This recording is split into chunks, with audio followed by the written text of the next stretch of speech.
जहां डीआईजी तैमूर जमाल शाह के कुछ हमनवा मौजूद थे, वहीं ऐसे लोग भी यहां मौजूद थे जो ये बात जानते थे कि बात बाप बेटे की है और उन्हें इसमें मुलविस नहीं होना चाहिए। डीआईजी के बेटे के साथ पुलिस हेडक्वार्टर में क्या सलूक किया जा सकता है, वही सलूक मेरे साथ किया जा रहा था। 5वें दिन गालिबन मुझे सही मानों में इन्वेस्टिगेशन के लिए कहीं और ले जाए जाने का प्रोग्राम बनाया गया। मैं जानता था कि आफ्ताब कमाल अपने काम से गाफिल नहीं होगा। बहरहाल उसे एक खतरनाक काम सर अंजाम देना था। मेरा मंसूबा कामयाबी से आगे बढ़ रहा था। मुझे शाम को 5:30 बजे एक बंद गाड़ी में बिठाया गया और चंद अफराद मेरे साथ चल पड़े। जो लोग मेरे साथ गाड़ी के पिछले हिस्से में बैठे हुए थे, उनकी तादाद 3 थी और वो मुसल्ला थे। गालिबन उन्हें हिदायत कर दी गई थी इस बात की कि मैं एक बदतरीन मुजरिम हूँ और वो पूरी तरह होशियार हैं, और वो होशियार थे। लेकिन किसी भी तौर ये लोग आफ्ताब कमाल से ज्यादा होशियार नहीं थे। आफ्ताब कमाल ने यकीनी तौर पर सही जगह का इंतखाब किया होगा। मैंने भी अपने कानों से वो 2 धमाके सुने जिन्होंने इस बंद गाड़ी को छकड़ा बना दिया। दोनों टायर निशाना बना लिए गए थे। मेरे साथ बैठे हुए मुसल्ला अफराद चौकन्ने हो गए। उन्होंने बंद गाड़ी से बाहर झांका। इसके लिए इस गाड़ी में छोटे छोटे सुराख बनाए गए थे जो अंदर से कवर थे। कुछ नजर नहीं आया। वो 2 अफराद जो बैरूनी हिस्से में बैठे हुए थे हल्की स्टेन गन्ने लिए हुए नीचे उतर आए और वो चारों तरफ देखने लगे। फिर वो हुआ जिसकी आफ्ताब कमाल से तवक्को थी। एक और धमाका हुआ और शदीद बदबू का एक बबका अंदर तक आया। जाहिर है इन लोगों को जख्मी नहीं करना था। ये बेचारे तो सिर्फ अपना फर्ज सर अंजाम दे रहे थे। खाबावर गैस गो खुले इलाके में फेंकी गई थी, लेकिन इस कदर ताकतवर थी वो आन की आन में मेरे अपने हवास भी गुम हो गए। जाहिर है मुझे गैस मास्क फराहम नहीं किया जा सकता था। अंदर मौजूद तीनों आदमियों को मैंने अपनी आंखों से फर्श पर लंबा होते हुए देखा और इसके बाद मैं खुद भी उन्हीं में से किसी एक पर गिर पड़ा था। फिर भला होश का क्या सवाल था। न जाने कितनी देर आराम किया और इसके बाद एक इमारत में आंख खुली। ये इमारत मेरी जानी पहचानी थी। आफ्ताब कमाल का काम यही था कि वो ऐसी जगहों को जहन में रखता था और इसने पहले से बेशुमार ऐसे इक़दामात कर डाले थे जो वक्त पर काम आ सके। ये इमारत भी उसने ऐसे ही मकासद के लिए खरीदी थी, लेकिन इसका मसरफ फौरन ही निकल आएगा, इसका मुझे भी अंदाजा नहीं था। वो मेरे सामने मौजूद था। मैं एक आरामदेह बिस्तर पर लेटा हुआ था और आफ्ताब कमाल की मुस्कुराती निगाहें मेरा जायजा ले रही थी। उसने कहा, 2 मिनट पहले मैंने आपको इंजेक्शन दिया है और मुझे यकीन था कि 2 मिनट के अंदर अंदर आप होश में आ जाएंगे। Good, very good. गोया तुमने अपना काम बड़ी खुश उसलूबी से सर अंजाम दिया है। दुआएं हैं चीफ की। गाड़ी में कितने अफराद थे? कुल 5 थे। कोई जख्मी तो नहीं हुआ? बिल्कुल नहीं चीफ। भला अपनों को कोई जख्मी करता है? कोई दिक्कत तो पेश नहीं आई? बिल्कुल नहीं। बड़ी मुनासिब जगह मुंतखब की थी मैंने। ठीक, कितना वक्त हो गया मुझे यहाँ आए हुए? ज्यादा देर नहीं चीफ, बस यही कोई 1 घंटा।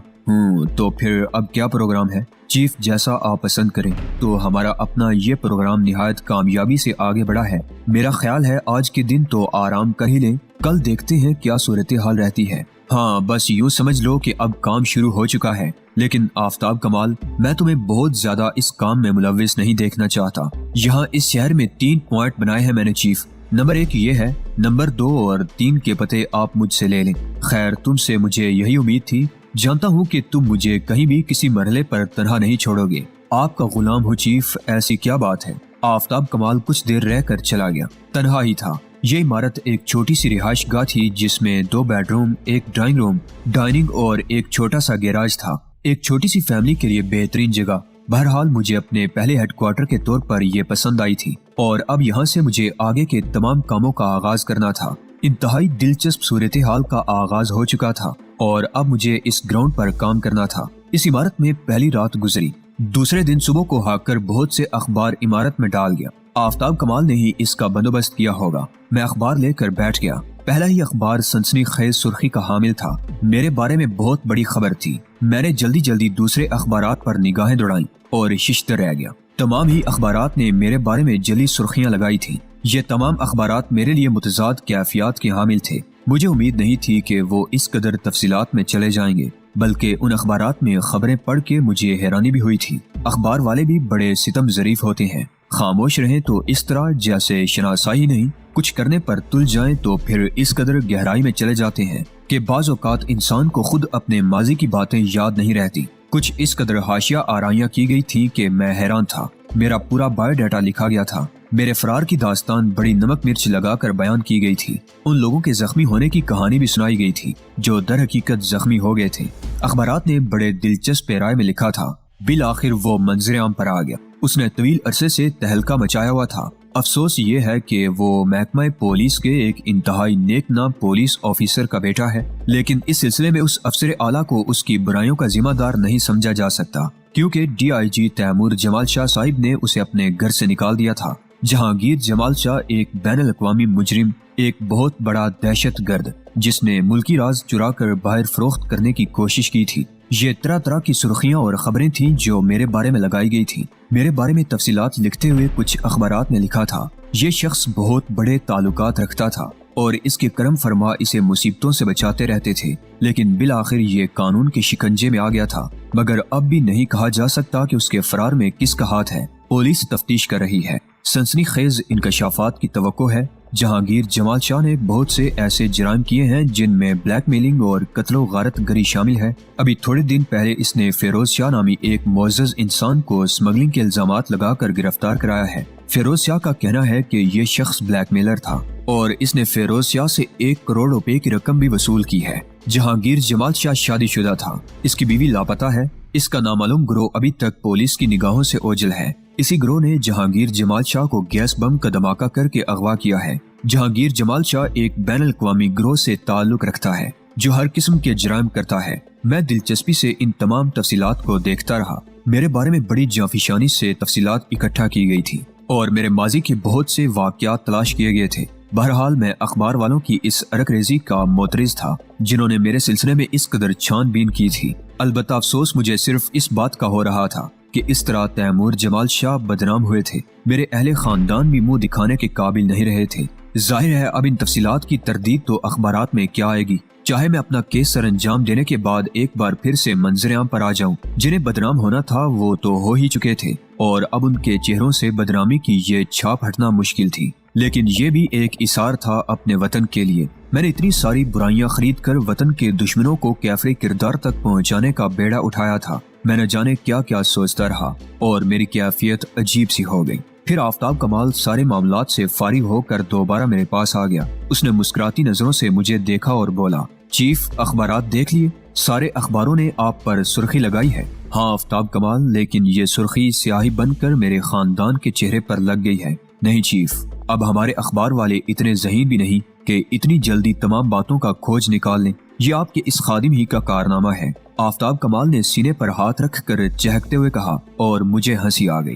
عجیب خادم ہے بھائی، میرے پورے خاندان کو بدنام کر ڈالا اور اپنے آپ کو خدمت گار کہہ رہا ہے۔ چھوڑیے چیف، آپ جیسا ذہین اور شارپ ذہن کا مالک شخص ایسی چھوٹی موٹی باتوں پر توجہ دے رہا ہے۔ آپ نے تو اپنی زندگی قربان کر دینے کا فیصلہ کر لیا ہے اپنے وطن کے لیے، پھر یہ چھوٹی سی بدنامی کیا حیثیت رکھتی ہے؟ اچھا خیر چھوڑو، کیا خیال ہے تمہارا اس سے مجھے کامیابی حاصل ہو سکتی ہے؟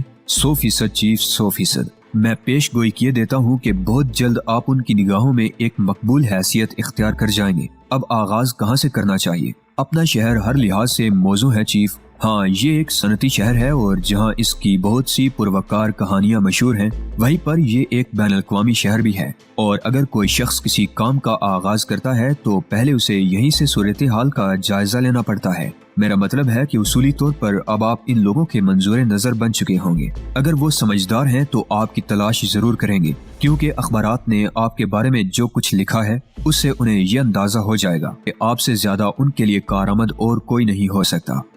تو کیا پھر مجھے فوراً ہی اپنے کام کا آغاز کر دینا چاہیے؟ میں ہنسنے لگا۔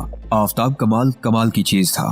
میں کسی کام کا آغاز کرتا تھا تو وہ میرے لیے اس قدر آسانیاں فراہم کر دیتا تھا کہ بعد میں مجھے یہ اعتراف کرنا پڑتا کہ اگر یہ آسانیاں مجھے فراہم نہ ہوتی تو میرا کام کرنا مشکل ہو جاتا۔ پھر اس کی ہدایت کے مطابق 3-4 دن میں نے آرام ہی کیا۔ 5ویں دن میں نے بالآخر یہاں سے نکلنے کا فیصلہ کر لیا۔ ایک 5 اسٹار ہوٹل میں کمرہ حاصل کیا گیا۔ آفتاب کمال نے خود میرے میک اپ کو اچھی طرح سے پرکھا اور پھر کہنے لگا، ہم اس میک اپ کو انتہائی شاندار میک اپ کہہ سکتے ہیں چیف، اور اس کی بنیادی وجہ یہ ہے کہ اگر کوئی بہت ہی غور سے آپ کا جائزہ لینے کی کوشش کرے تو اسے یہ اندازہ ہو سکتا ہے کہ آپ اصل میں کون ہیں، یا یہ کہ آپ کے چہرے پر میک اپ ہے۔ لیکن جو لوگ میک اپ کے بارے میں نہیں جانتے وہ خواب و خیال میں بھی نہیں سوچ سکتے کہ آپ کا چہرہ بدلا ہوا ہے، گویا تم اس کارروائی سے مطمئن ہو۔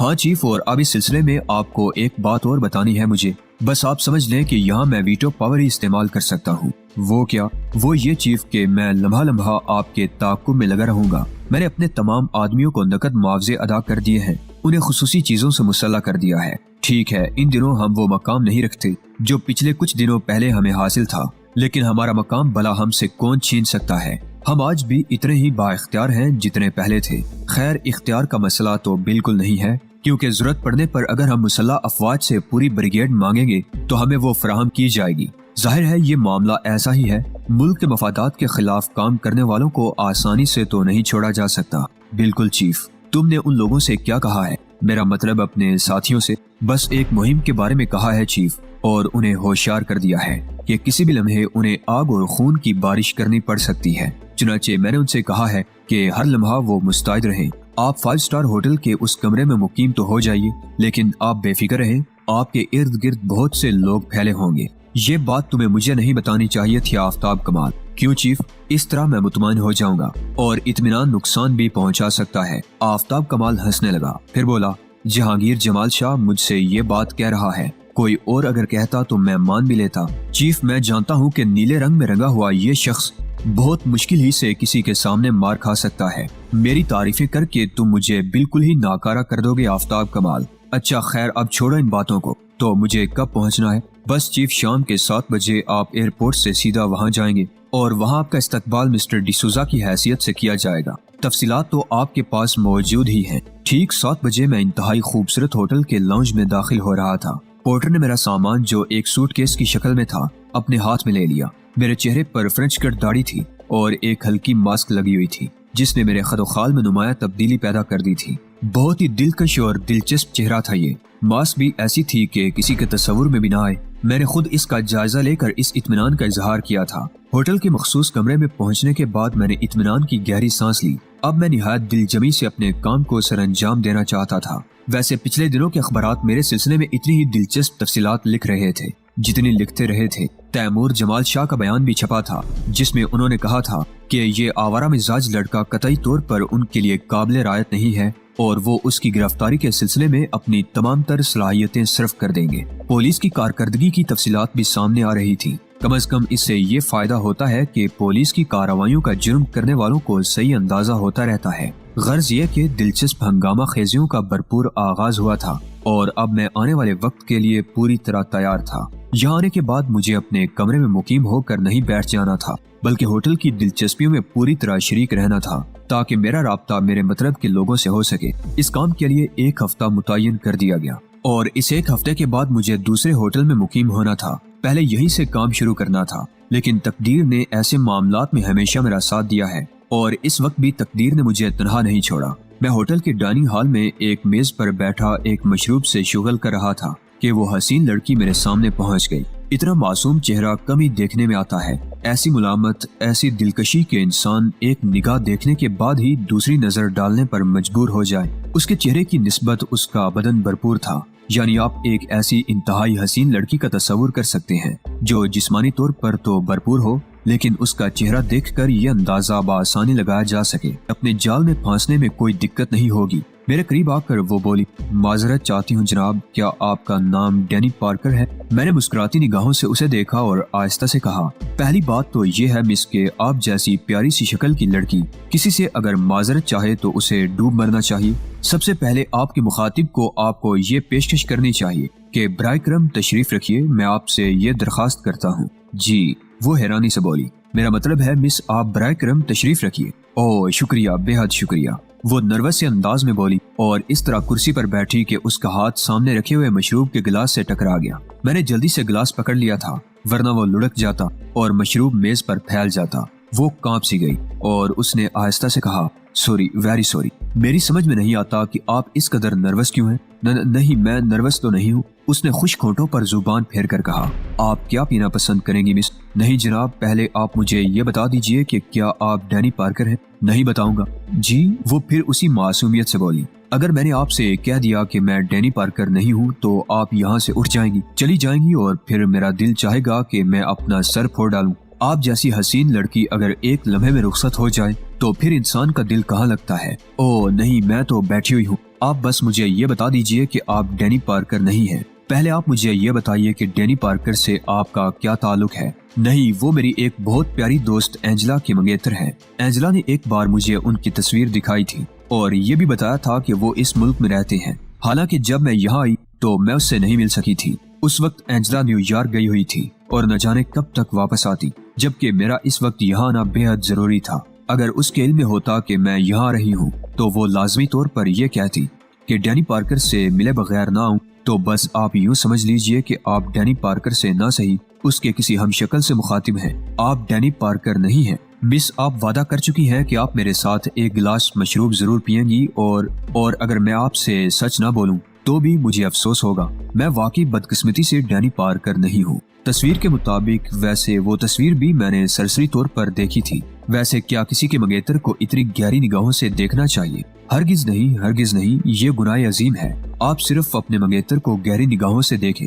वैसे आपकी मंगनी तो हो चुकी होगी। वो एकदम हंस पड़ी, फिर एकदम संजीदा होकर बोली, माफी चाहती हूँ। कमाल है, आप माफी मांगने की मशीन है क्या? नहीं, मेरा मतलब है मेरी तो आपसे बेतकल्फी भी नहीं है। यही तो गम की बात है कि हमारी बेतकल्फी क्यों नहीं है। आप बार बार मुझसे माफी मांगकर शर्मिंदा कर देती हैं, तो क्या मैं आपसे बेतकल्लुफ हो जाऊं? फौरन एक लम्हा जाया किए बगैर मैंने कहा और वो अजीब सी निगाहों से मुझे देखने लगी। फिर बोली, आप हैं वाकई बहुत दिलचस्प इंसान। आपने मुझे एहसास ही नहीं होने दिया कि मुझसे कोई गलती हुई है। यानी मेरे पास आकर आपसे कोई गलती हुई है? नहीं, बिल्कुल नहीं, बस ऐसे ही कह दिया था मैंने। वो एक बार फिर सहम सी गई। बड़ी मासूम सी प्यारी सी शक्ल थी। मुझे हैरत होने लगी, ऐसे हसीन से चेहरे के नीचे इतना भरपूर जिस्म कहाँ से आ गया? ये जिस्म तो बहुत दूर की कहानी सुना रहा था। फिर मैंने सोचा कि हो सकता है लड़की अपनी मासूमियत ही की बिना पर बुरे हाथों में जा पड़ी हो। बहरहाल ये सारी तफसीलात एकदम मालूम कर लेना मुनासिब नहीं था। मैंने उसे कहा, और आपने मुझे इस काबिल भी नहीं समझा कि आप मुझे अपना नाम ही बता दें। देखें, मैं कितनी देर से आपको मिस कहे जा रहा हूँ। नाम तो मैंने भी नहीं पूछा आपसे आपका। वो किसी कदर पुरएतमाद लहजे में बोली, अरे तोबा, ये गलती तो मुझसे हुई है। मुझे आपको सबसे पहले अपना नाम बता देना चाहिए था। मेरा नाम डिसोजा है। डिसोजा? तो फिर मेरा नाम भी सुन लीजिए। मेरा नाम मैक्सी जैसन है। वाह, क्या हसीन नाम है। मेरा ख्याल है इस सदी में इससे ज्यादा हसीन नाम कोई और नहीं रखा गया। आप मुझे बेवकूफ बना रहे हैं। आप जो कुछ बन चुकी हैं मिस मैक्सी, इसके बाद आप में तरमीम करने की गुंजाइश नहीं रही है। मैं आपको कुछ नहीं बना रहा, बल्कि मेरा दिल चाहता है कि आपकी तारीफ में ऐसी ऐसी बातें कहूँ जो किसी बड़े शायर ने भी कभी न कही हो। आपको शायरी से दिलचस्पी है? बहुत ज्यादा, बेपनाह। मुझे भी शायरी बहुत अच्छी लगती है। कोई शेर सुनाएंगे आप? नहीं, बस शेर सुनती हूँ और भूल जाती हूँ। शेर याद नहीं रहते। मुजस्मे शेर हैं आप। बताया नहीं आपने क्या पिएंगी? शेरी मंगवा दीजिए, उसने कहा और एक बार फिर मेरा दिल सर खुजाने को चाहा। शेरी पिएगी वो? भर तोड़ मंगवानी पड़ी। फिर शेरी उसके सामने आ गई तो उसके जोहर खुलने लगे। अब जरा तारुफ भी हो जाए, मैंने कहा। आधा तारुफ तो हो चुका। नाम तो मैं आपको अपना बता ही चुकी हूँ, मैक्सी जैसन। बस टूरिस्ट हूँ, लेकिन हम बहुत ज्यादा मालदार लोग नहीं हैं। डैडी एक फर्म में इंजीनियर हैं। मैं वाशिंगटन से आई हूँ। यहाँ कुछ दिन कयाम करूंगी और इसके बाद वापस चली जाऊंगी, क्योंकि बहुत ज्यादा लंबे सफर नहीं कर सकती। मेरे पास बहुत थोड़ी सी रकम है। डैडी ने मुझसे वादा किया है कि इसके बाद जब वो मुझे जापान भेजेंगे तो ज्यादा रकम मुहैया करेंगे। ठीक, तो मिस लेक्सी जैसन, क्या ये मुमकिन नहीं है कि यहाँ आप मेरी मेहमान रहे और जो रकम आपको डैडी ने दी है वो बचाएं? तो क्या मतलब है आपका? वो अजीब से अंदाज में बोली। मेहमान नवाजी कोई बुरी चीज तो नहीं है। हाँ, वो तो नहीं है, लेकिन आप क्या संजीदा हैं? मुझे हैरत हुई इस बात पर। क्यों, क्या चेहरे से मैं आपको एक संजीदा इंसान नजर नहीं आता? आते तो हैं, बस फिर समझ लीजिए कि मैं संजीदा हूँ। नहीं, मेरा मतलब है क्या आप वाकई मेरे अखराजात उठाएंगे? बड़ी खुशी के साथ, बल्कि मुझे बेपनाह खुशी होगी कि अगर आप मुझे ये इज्जत बख्श दें तो फिर ठीक है। मेरे पास बहुत ज्यादा रकम नहीं है। मैंने एक कमरा खासा कीमती लिया है। मेरी आदत है कि हमेशा अच्छे होटल में कयाम करती हूँ। बहुत अच्छी आदत है। कोई मामूली कमरा तो आपके हुस्ने जहाँ सोच का मुतहम्मिल भी नहीं हो सकता। तो क्या मैं अपना कमरा छोड़ दूं? बिल्कुल बेफिक्र रहें, मेरे पास भी कमरा है। आप अपना कमरा भी रखें, बस ये कि आपके कमरे की अदायगी मैं कर दूंगा। ओह, थैंक यू मिस्टर डिसोजा, उसने कहा। शेरी ने उसकी आंखों में हल्की सी सुर्खी नमूदार कर दी थी। थोड़ी देर के बाद वो मुझसे बेपनाह बेतकल्लुफ हो चुकी थी। बहरहाल इस बेतकल्फी के बावजूद जो लवाजमात हो सकते थे, सूरत हाल उससे मुख्तलिफ नहीं थी। उसने तरंग के आलम में मुझे मशवरा दिया कि मैं रात उसी के कमरे में बसर करूं। मैंने फौरन उसकी दावत कबूल कर ली। फिर जब हम उठे तो रात अच्छी खासी बीत चुकी थी। میں اس کے ساتھ اس کے کمرے کی جانب چل پڑا جو میرے کمرے کی منزل سے ایک منزل نیچے تھا۔ اس نے پرس سے چابی نکال کر کمرے کا دروازہ کھولا اور میں اس کے ساتھ اندر داخل ہو گیا۔ لیکسی بہت خوش تھی۔ کمرے میں آنے کے بعد اس نے مسکراتی نگاہوں سے مجھے دیکھا اور کہنے لگی، آپ کا روم نمبر کیا ہے مسٹر ڈی سوزا؟ میں نے اسے اپنے کمرے کا نمبر بتایا تو وہ ہنس کر کہنے لگی، لیکن اب آپ کیا اپنے کمرے میں جانا پسند کریں گے؟ ساری زندگی نہیں، میں نے جواب دیا۔ وہ پھر ہنس پڑی اور بولی، تو کیا ساری زندگی یہیں اسی ہوٹل میں رہنے کا ارادہ ہے؟ ہاں ڈیئر لیکسی، اگر تم ساری زندگی میرے ساتھ رہنے کا وعدہ کرو تو میں واقعی یہیں اس ہوٹل کے کمرے میں پوری زندگی گزار سکتا ہوں۔ تم بہت رومانٹک ہو، بہت دلچسپ باتیں کرتے ہو، یقین کرو مجھے بہت پسند آئے ہو تم۔ بیٹھو نا، میں تو یہ کہہ رہی تھی کہ لباس کون سا استعمال کرو گے؟ لباس؟ میں نے پرخیال انداز میں کہا، پھر بولا، یہی لباس کیا برا ہے، صبح کو پہن لوں گا۔ اوہ، وہ پھر کھلکھلا کر ہنس پڑی، پھر بولی، بیٹھو تو صحیح، میں تو لباس تبدیل کر لوں۔ تمہاری مرضی ہے، میں نے جواب دیا اور وہ ایک الماری کی جانب بڑھ گئی۔ وہاں سے اس نے ایک سلیپنگ ڈریس نکالا اور مجھ سے باتھ روم میں جانے کی اجازت مانگی۔ جب وہ باتھ روم میں داخل ہو گئی تو میں نے گہری نگاہوں سے چاروں طرف کا جائزہ لیا۔ پھر اچانک ہی میرے ذہن میں ایک چہرے کا تصور ابھرا، فریدہ کا خیال اس وقت طبیعت میں تقدر پیدا کر رہا تھا۔ میں نے اپنی پرانی زندگی کو خیر بات کہہ دیا تھا، لیکن فطرت میں تبدیلی بہت جلد رونما نہیں ہوتی۔ فریدہ سے بہت زیادہ باوفا رہنے کے باوجود چند بار لغزشیں ہو چکی تھی اور اس وقت بھی اس چہرے نے مجھے اسی دیوانگی کا شکار کر دیا تھا۔ میں نے دل ہی دل میں فریدہ سے معذرت کی اور کہا کہ ایک برے انسان کو اچھا بننے میں تھوڑا سا وقت لگتا ہے۔ Farida sorry, very sorry. پھر اس وقت میں سب کچھ بھول گیا۔ جب وہ باہر نکل آئی، کہنے لگی، اول تو یہاں کے ماحول میں ایک بڑی خرابی ہے، کیا بہت سی چیزیں دستیاب نہیں ہوتی؟ خیر چلو، کوئی بات نہیں ہے، ہم ویسے بھی ایک پرلطف زندگی گزار سکتے ہیں۔ ایک سوال کرنا چاہتا ہوں لیکسی تم سے۔ ہاں پوچھو۔ واشنگٹن میں تمہارے دوست لڑکے تو ہوں گے؟ ہاں کئی ہیں۔ اور ان کے ساتھ تم نے ہوٹلوں میں وقت گزارا ہوگا؟ بالکل نہیں۔ اوہو، کیا مطلب؟ کیا ان میں سے کسی نے تمہیں اپنے ساتھ وقت گزارنے کے لیے مدعو نہیں کیا؟ بہت بار کیا ہے۔ تو پھر وہاں ان کے پاس ان کے اپنے گھر تھے، ٹرالر تھے، ہٹس تھے، بہت سے دلکش مقامات پر ان کی اپنی عیش گاہیں تھیں، بس وہاں چلے جاتے تھے ہم لوگ۔ میں نے دل ہی دل میں اپنے آپ کو بے شمار گالیاں دی اور کھوپڑی پر گھونسا مارنے لگا کہ خواہ غلط فہمی کا شکار ہو گیا تھا۔ وہ لڑکی چہرے سے بے شک معصوم تھی لیکن امریکن تھی، اور ظاہری بات ہے کہ جو سوال جس تصور سے میں اس سے کر رہا تھا وہ تصور اس کے ذہن کے کسی گوشے میں موجود نہیں تھا۔ یہ صرف میری حماقت تھی کہ میں اسے اپنے معیار پر پرکھ رہا تھا۔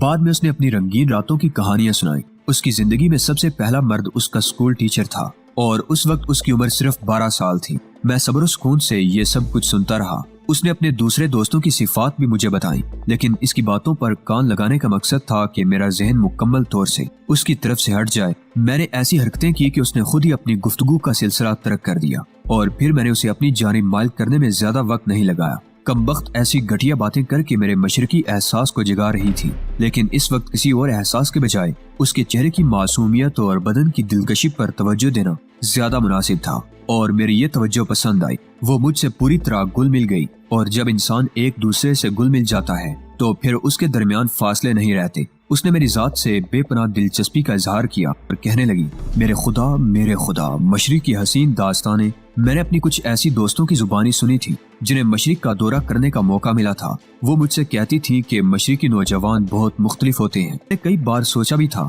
لیکن یہ حقیقت ان الفاظ سے بھی زیادہ شاندار نکلے گی۔ اس کا احساس مجھے آج ہوا ہے۔ تم بہت خوبصورت نوجوان ہو مائی ڈیئر، میں تمہیں دل سے پسند کرتی ہوں۔ بہت دیر تک ہم لوگ باتیں کرتے رہے، پھر جب دیوار گیر گھڑی نے 3 کا گھنٹہ بجایا تو اس نے ایک جمائی لے کر آنکھیں بند کرتے ہوئے کہا، اب مجھے نیند آ رہی ہے تو پھر سو جاؤ۔ وہ مجھے شب بخیر کہہ کر کروٹ بدل کر لیٹ گئی اور میں نے بھی آنکھیں بند کر لی۔ بند آنکھوں میں خیالات کی ریل بڑی تیزی سے سفر کرتی ہے، اور یہ ریل نہ جانے کتنی دیر تک مجھے جگائے رہی۔ پھر آہستہ آہستہ غنودگی طاری ہو گئی، لیکن نیند پختہ نہیں ہوئی تھی۔ غالباً 4:30 بجے کا وقت تھا۔ اصولی طور پر اس وقت مجھے بے خبر ہو جانا چاہیے تھا، لیکن وہی خیالات کا سلسلہ جگائے رہا تھا۔ البتہ میں نے لیکسی کی نیند میں مداخلت نہیں کی تھی۔ پھر اچانک ہی مجھے احساس ہوا کہ بستر کا دوسرا سرا ہلکا ہو کر اوپر آ گیا ہے، گویا لیکسی اپنی جگہ سے اٹھ گئی تھی۔ میں نے بے خیالی کے انداز میں آنکھیں کھول دیں۔ وہ مجھ سے کچھ فاصلے پر کھڑی مجھے عجیب سی نگاہوں سے دیکھ رہی تھی۔ مدھم روشنی میں اسے یہ نظر نہیں آ سکا تھا کہ میں نے آنکھیں کھولی ہیں۔ میں نے ایک دم آنکھیں بند کر لی۔ نہ جانے کیوں ذہن کو ایک جھٹکا سا لگا تھا۔ غالباً یہ کوئی ایسا اجنبی احساس تھا جو میری آنکھوں کی نلاٹوں کا عطیہ ہی ہو سکتا ہے۔ مجھے یوں لگا تھا جیسے وہ چوروں کی طرح مجھے دیکھ رہی ہے۔ کیوں آخر کیوں میں بے سود لیٹا رہا اور ایسی کیفیات چہرے پر پیدا کر لی جیسے انتہائی بے خبری کی نیند سو رہا ہوں۔